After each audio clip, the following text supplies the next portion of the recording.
கோவையில் மேற்கு மலைத்தொடர்ச்சி சார்ந்த வனப்பகுதிகளில் பல்லுயிர் பராமரிப்பு மற்றும் சூழலமைப்பு மேலாண்மை குறித்த 2 நாள் கருத்தரங்கம் கோவை கொங்குநாடு கலை அறிவியல் கல்லூரி அரங்கில் நடைபெற்றது.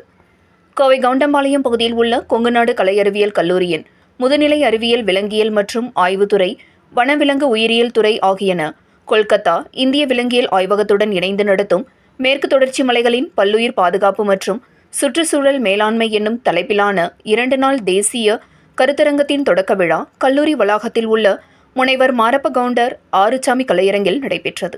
இக்கருத்தரங்கின் சிறப்பு விருந்தினராக சுற்றுச்சூழல், வனம் மற்றும் காலநிலை மாற்றத்திற்கான அமைச்சகத்தின் கோயம்புத்தூர் மாநில வன சேவைக்கான மத்திய அகாடமியின் தலைமை வன பாதுகாவலர் மற்றும் முதல்வர் திருநாவுக்கரசு பங்கேற்றார்.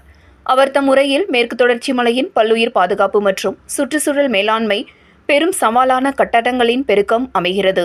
வனவிலங்குகள் செல்லும் வழித்தடங்களில் கட்டடங்களை கட்டுவதால் மனித விலங்கு மோதல் ஏற்படுவதுடன் விலங்குகளுக்கான உணவு, நீர் ஆகியவை கிடைப்பதில் சிக்கல் ஏற்படுகிறது என்றும், மேற்கு தொடர்ச்சி மலையை 160 வகையான அந்நிய கலைச்செடிகள் ஆக்கிரமித்துள்ளன என்றும், அதனால் நம்முடைய மண் சார்ந்த தாவரங்கள் பெரும் அழிவிற்கு உள்ளாகின்றன என்றும் குறிப்பிட்டார்.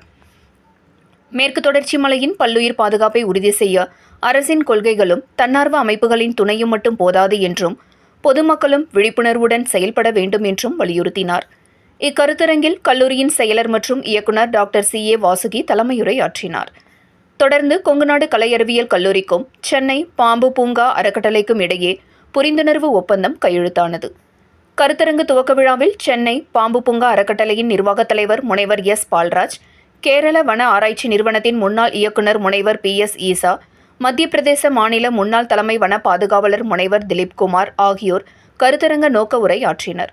துவக்க விழாவில் கல்லூரியின் முதல்வர் முனைவர் சங்கீதா, விலங்கியல் துறையின் பேராசிரியர் முனைவர் ராஜா, விலங்கியல் துறை இணை பேராசிரியர் முனைவர் பினுக் குமாரி மற்றும் இயற்கை ஆர்வலர்கள், மாணவ மாணவிகள் என பலர் கலந்து கொண்டனர் என்பது குறிப்பிடத்தக்கது.